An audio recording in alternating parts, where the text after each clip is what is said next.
इसमें से बताया जाए असली कौन सा नकली कौन सा।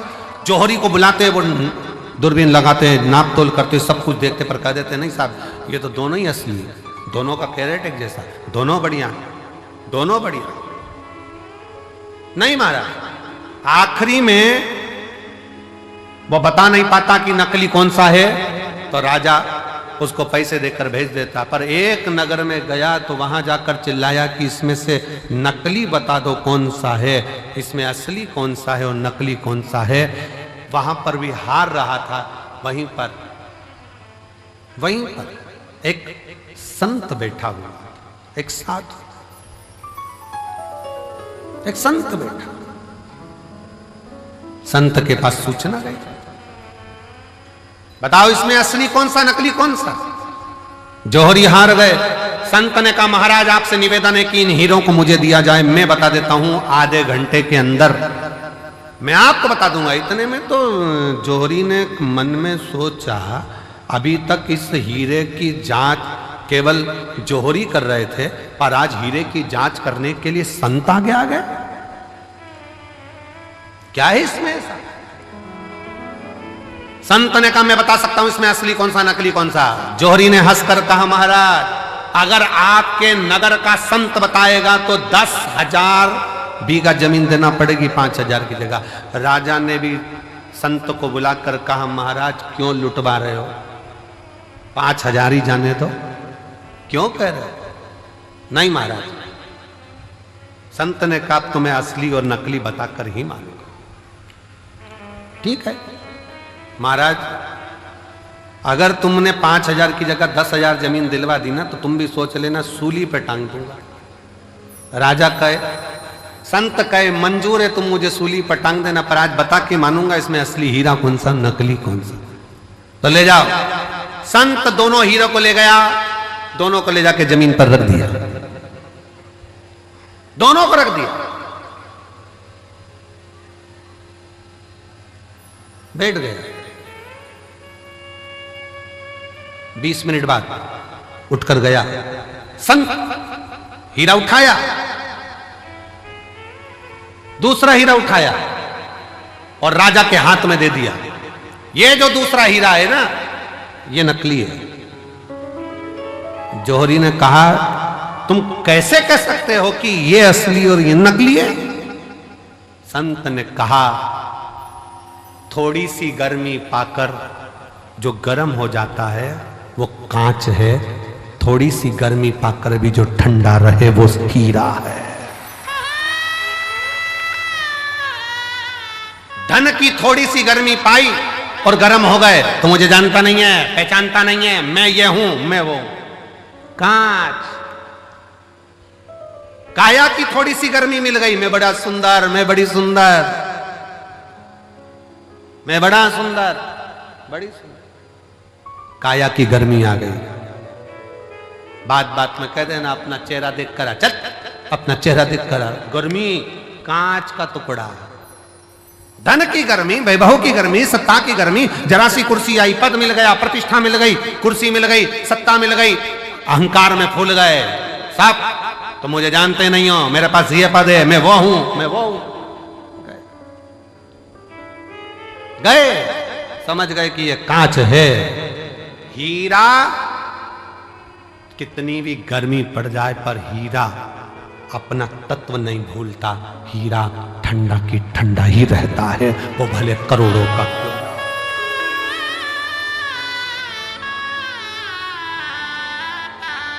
हीरा हीरा है, वो करोड़ों का है तो भी नहीं कहता मैं कितने का हूं। वो अपनी गर्मी सामने नहीं प्रस्तुत करता, वो अपनी ठंडकता देता है, अपने भीतर की ठंडकता देता है।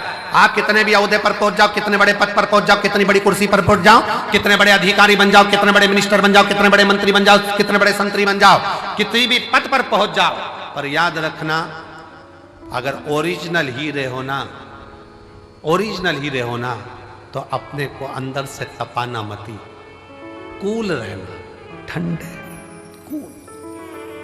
जरा सा वैभव आया, मकान बन गया, जोरदार बंगला बन गया, जोरदार गाड़ी आ गई और मालूम पड़ा किसी को गिने ही ना तो समझ लेना कांच का टुकड़ा है, थोड़े दिन का, हल्का, सस्ता। समझ तुम देखो कई घर में बहुत वैसे तो आजकल की जितनी बहुएं आती हैं, बेटियां आती हैं, वो ऐसा व्यवहार नहीं रखती हैं, पर पूर्व समय के बहुत सारी फिल्में जो बनती थी ना, पहले के समय में जो फिल्म बनती थी, आप उसको देखना, उन फिल्मों में बहुआं आती थी और अपना रोल अदा करती थी, और तुम मुझे जानती नहीं हो, जेठानी से कहे तुम काम करो मैं तो अप टू डेट, देवरानी से कहे तू कर मैं अप टू डेट। ये क्यों दिखाते थे? उसमें यही दिखाते थे कि गर्मी है, जो गर्म हो रहा है, धन को देखकर, वैभव को देखकर, सत्ता को देखकर, अपने धन और वैभव, सत्ता, प्रतिष्ठा को देखकर जो गर्म हो रहा है, वो कांच का टुकड़ा है, उसमें हीरापन नहीं है। हीरा वो होता है जो अपनी कीमत ही नहीं बोलता, वो अपनी कीमत बोलता ही नहीं। नम्रता उसकी कीमत, सहजता उसकी कीमत।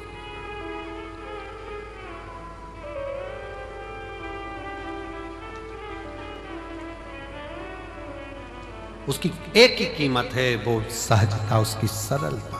मेरे शंकर भगवान में बहुत बड़ी नम्रता, सरलता, सहजता कितनी होगी, जरा विचार करिएगा। दुनिया के लोग अमृत पी रहे हैं उनके सामने और उनको विष का कटोरा रख दिया गया, विष का कटोरा। ये मेरी जीजियों, एक बात बताएं आपको, बहुत सावधानी से सुनना, बहुत सावधानी से। तुम्हारे घर में शादी है ना, और शादी में सारे वीआईपी आए हैं ना, उन वीआईपीओं के लिए अलग से व्यवस्था है, और तुम्हारे लिए एक साधारण सी व्यवस्था है। साधारण, बहुत समझना, बहुत। और उसमें एक चीज देखना जरूर, वीआईपी है वो भी वही भोजन कर रहा है जो साधारण व्यक्ति कर रहा है, साधारण भी वही कर रहा है जो वीआईपी कर रहा है। तो समझ लेना कि थोड़ी सी सहजता रखिए। भोजन में कोई बढ़ोतरी, कोई घटोतरी नहीं, कोई बढ़ोतरी, कोई घटोतरी।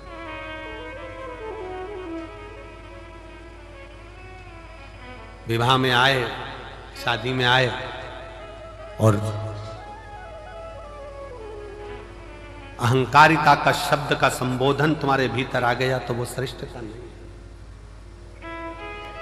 कांच गरम हो जाता है, हीरा गरम नहीं होता। हीरा की सस्ता है, कूल रहना, ठंडा रहना, सरल रहना।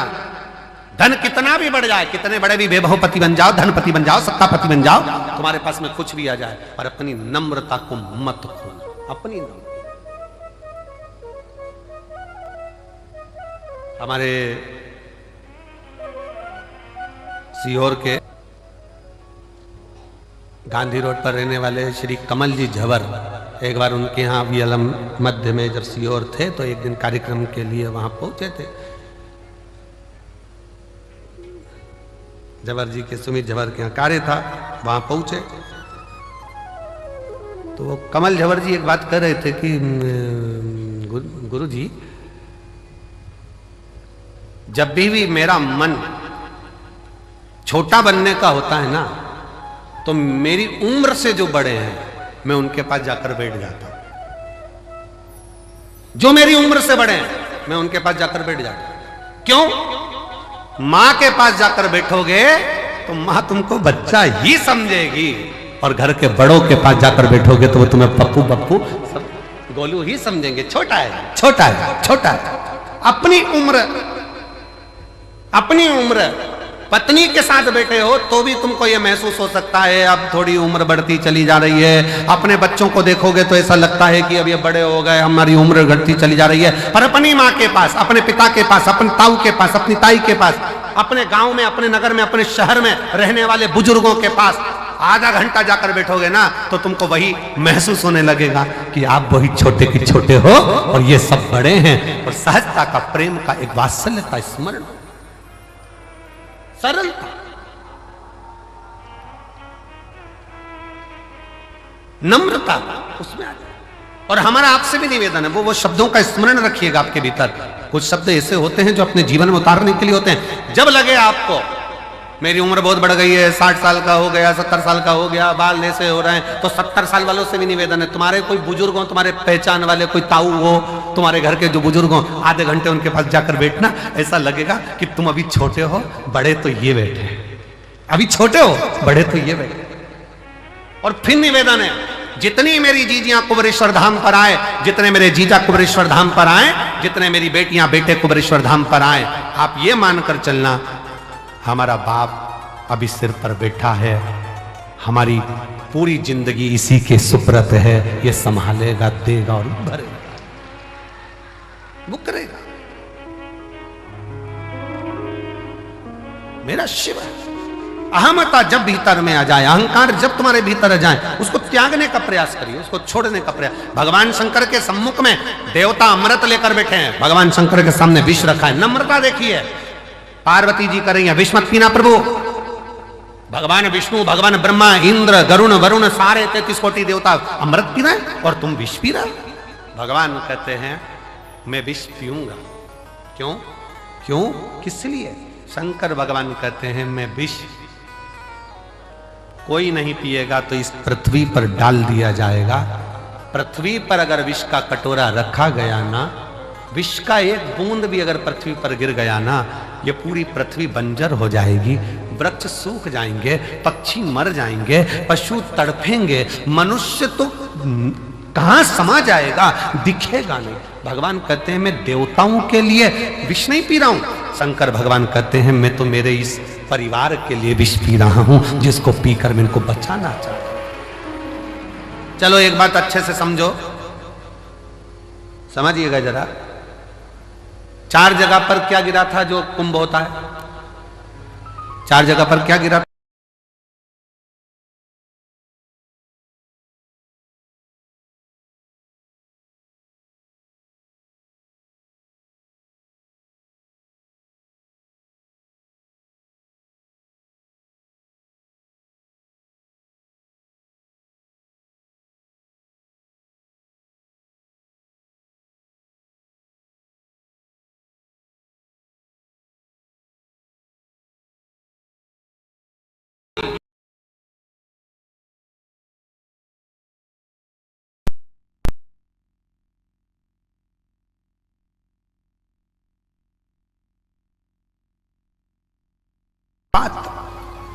तो मां पार्वती जी देख रही हैं। शंकर भगवान ने पार्वती से कहा पार्वती तू अपनी 64 योगनियां प्रकट कर ले। 64 योग। पार्वती जी ने पूछा क्यों? मैं 64 योगनी का रूप धारण क्यों करूं? पार्वती तुम 64 योगनियां प्रकट कर ले। क्यों?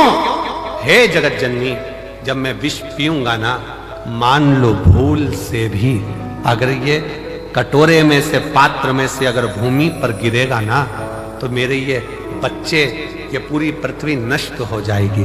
एक काम करना, विष की अगर बूंद पृथ्वी पर गिरे तो शक्ति तुम उसको धारण कर लेना। 64 योगनियों, देवियों, तुम उसको धारण कर लेना।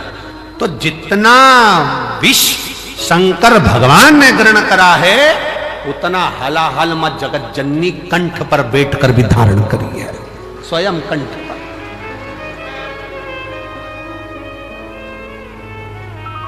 मां जगत जननी स्वयं बैठी।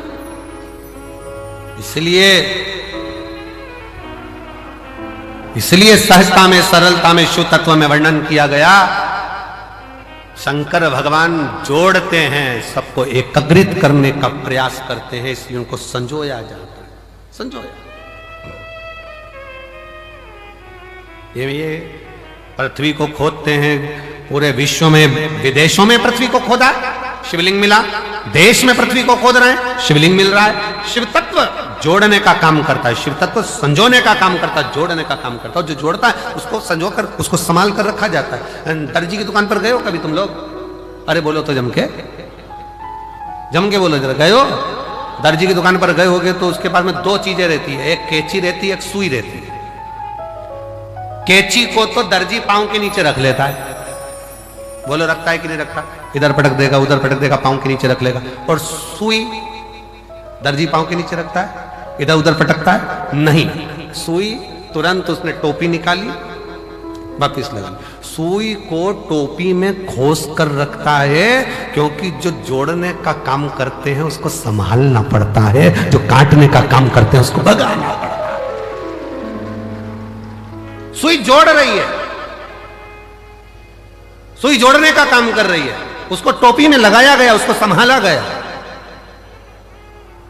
हमारे यहां गांधी रोड पे बहुत सारे दर्जी बाबा होंगे, बहुत हमारे जब हम वहां जाते तो सब के सब कैंची को साइड में पटक कर रखा, साइड में, और सुई टोपी में लगा ली उन्होंने तुरंत, टोपी के अंदर उसको संभाल के रख, डब्बी के अंदर उसको कपड़े के अंदर खोस के रख दी, ये गिर जाएगी।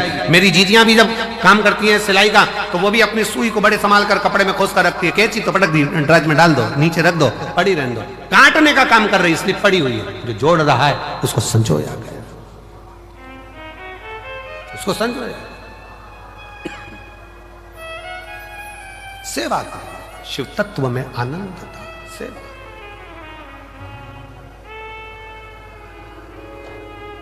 देवा महादेवा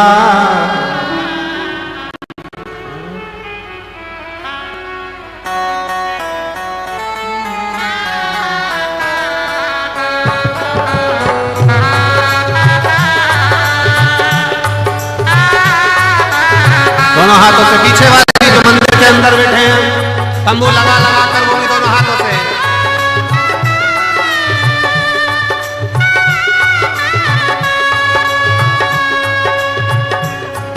ओ देवा महादेवा, ओ देवा महादेवा, ओ देवा महादेवा, देवा महादेवा, सारी उम्र करूं तेरी सेवा, बाबा जी मेरी लाज रखना, बाबा जी मेरी लाज रखना, बाबा जी मेरी लाज रखना, बाबा जी मेरी लाज रखना। ओ देवा महादेवा, ओ देवा महादेवा, ओ देवा महादेवा, ओ देवा महादेवा, ओ सारी उम्र करूं तेरी सेवा, भोले जी मेरी लाज रखना, भोले जी मेरी लाज रखना, बाबा जी मेरी लाज रखना, भोले जी मेरी लाज रखना।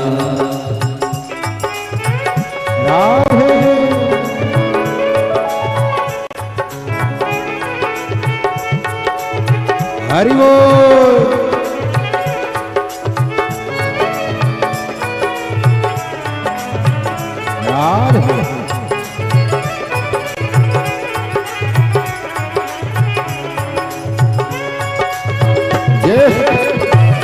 राधे हरि बोल।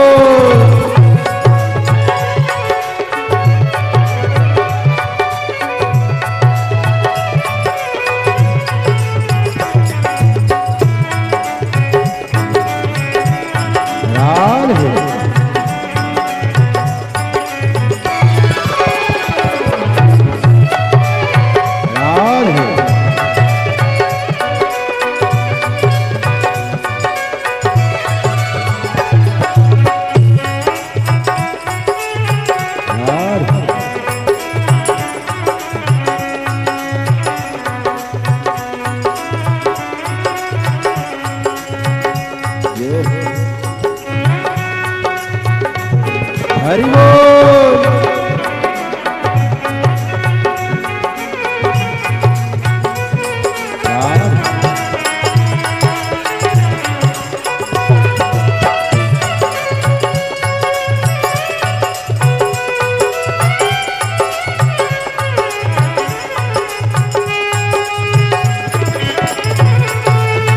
हरि बोल।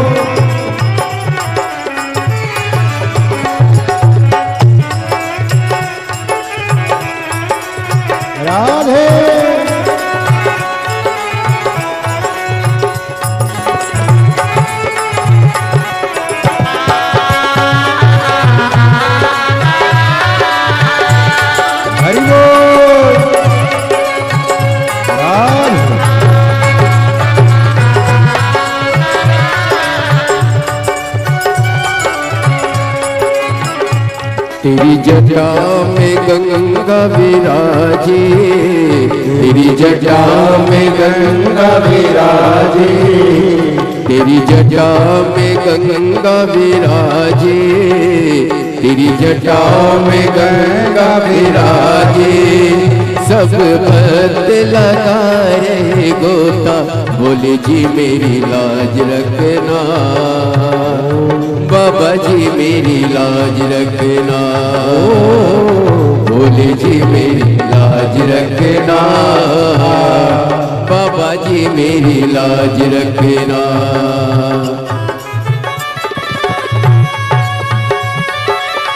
राधे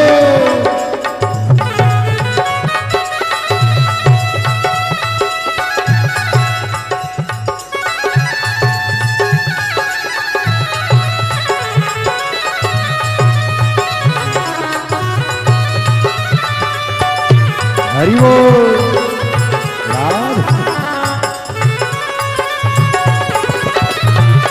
राधे शंभो।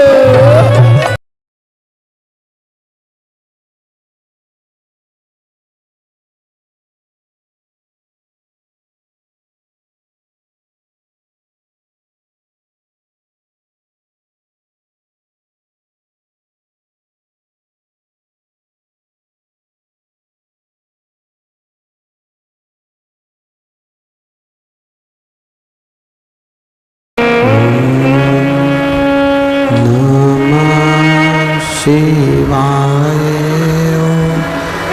नमः शिवाय शिवाय नमः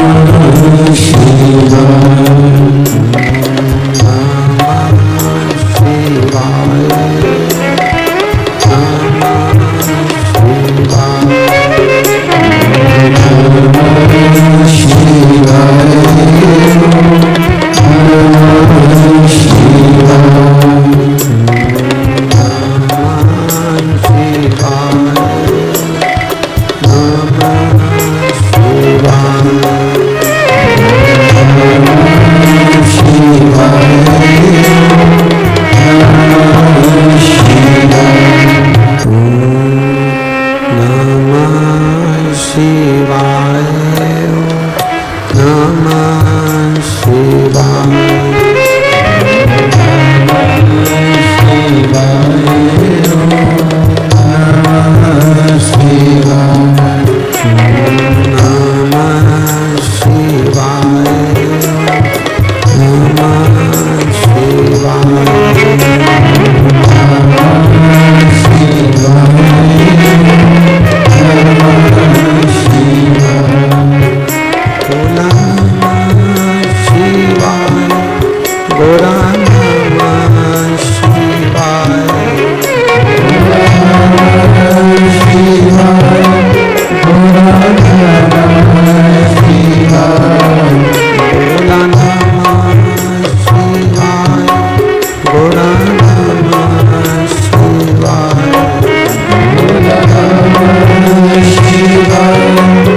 बजाओ भोलानाथ डमरू धीमा बजाओ, धीमा बजाओ भोलानाथ डमरू धीमा बजाओ, धीमा बजाओ भोला धीमा बजाओ, धीमा बजाओ भोला धीमा बजाओ, ओ धीमा बजाओ भोला धीमा बजाओ, धीमा बजाओ भोला धीमा बजाओ, अरे धीमा बजाओ भोलानाथ डमरू धीमा बजाओ, धीमा बजाओ भोलानाथ ताली से बजते हुए धीमा बजाओ।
धुन सुन के ब्रह्मा जी आए, डमरू की धुन सुन के ब्रह्मा जी आए, ब्रह्मा जी आए संग ब्रह्माणी को लाए, ब्रह्मा जी आए संग ब्रह्माणी को लाए, ब्रह्मा जी आए संग ब्रह्माणी को लाए, ब्रह्मा जी आए संग ब्रह्माणी को लाए। अरे धीमा बजाओ भोलानाथ डमरू धीमा बजाओ, धीमा बजाओ भोलानाथ डमरू धीमा बजाओ। अरे धीमा बजाओ भोलानाथ डमरू धीमा बजाओ, धीमा बजाओ भोलानाथ डमरू धीमा बजाओ।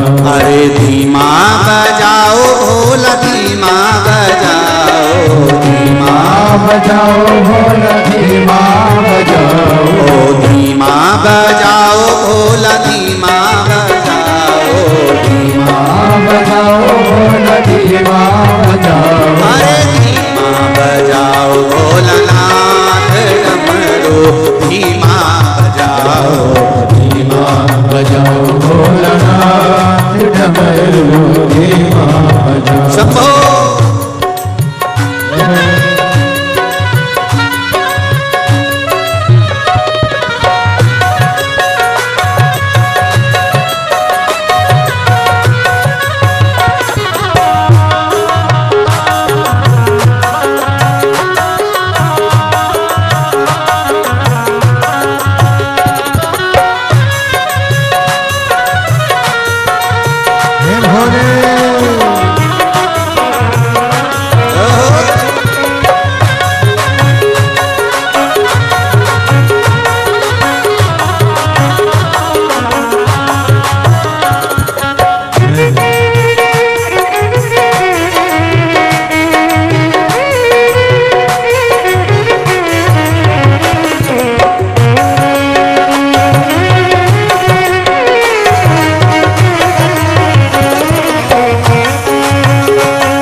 डमरू की धुन सुन के राम जी आए, डमरू की धुन सुन के राम जी आए, ओ राम जी आए संग सीता को लाए, राम जी आए संग सीता को लाए, ओ राम जी आए संग सीता को लाए, राम जी आए संग सीता बुलाए। अरे धीमा बजाओ भोलानाथ डमरू धीमा बजाओ धीमा बजाओ भोलानाथ डमरू धीमा बजाओ। अरे धीमा बजाओ भोलानाथ डमरू धीमा बजाओ धीमा बजाओ भोलानाथ डमरू धीमा बजाओ।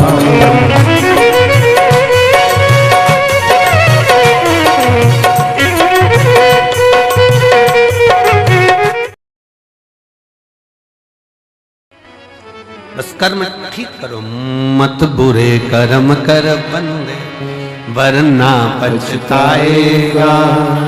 भगवान की आंखों से तू बच नहीं पाएगा, तू बच नहीं पाएगा। अरे ओ अज्ञानी मत करना नादानी, अरे ओ अज्ञानी मत करना नादानी। तेरे कर्म का फल भी तू ही पाएगा, जैसा किया तूने तेरे आगे आएगा। मत बुरे कर्म कर बंदे वरना पछताएगा। भगवान की आंखों से तू बच नहीं पाएगा, तू बच नहीं पाएगा। आप जैसा कर्म करेंगे वैसा फल मिलना है, वो फल प्राप्त ही होगा। आप बस श्रेष्ठ कर्म की ओर अग्रणी तो हो।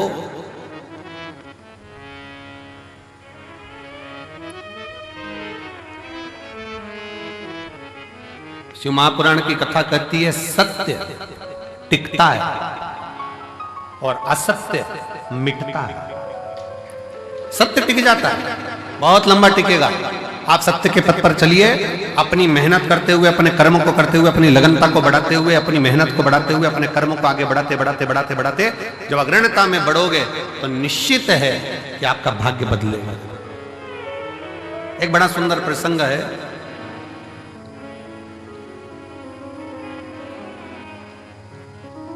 मां जगज्जननी जगदम्बा अंबा मां पार्वती जी बैठी हुई,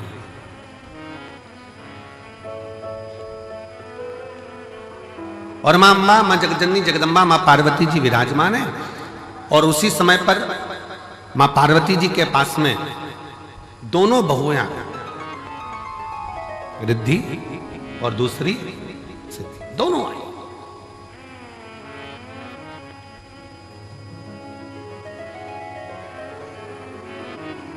दोनों बैठी, प्रणाम किया।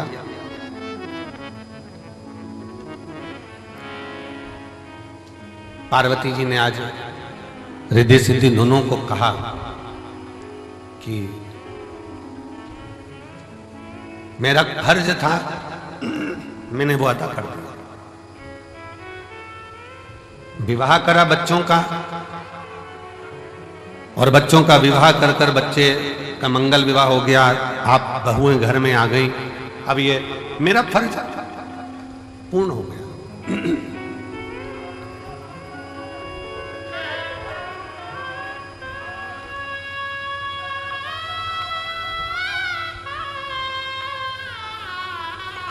मेरा फर्ज मैंने अदा कर दिया। बहुएं घर में आ गई हैं, अब मेरा कर्म पूरा हो गया। तो रिद्धि सिद्धि में से रिद्धि ने भगवान शिव जी के सम्मुख में, भगवान शंकर तो थे नहीं, मां जगज्जननी जगदम्बा पार्वती जी विराजमान थी, मां अंबा बैठी हुई, और मां अंबा से निवेदन करा रिद्धि, मां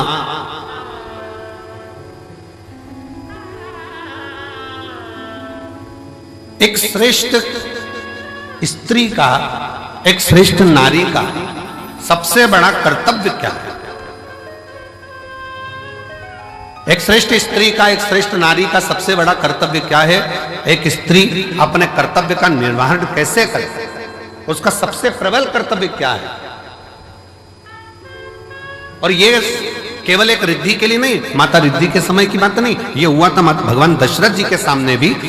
दशरथ जी के सामने प्रसंग आया, भगवान दशरथ जी महाराज के सामने बहुओं के सम्मुख में आई, तो बहुओं को देखकर दशरथ जी महाराज ने विचार करा कि माता कैकेयी ने तो शीश महल दे दिया है, कौशल्या मैया ने भी सुंदर उपहार दिया है, मुख दिखाई नहीं, माता सुमित्रा जी ने भी बहुत कुछ दिया है।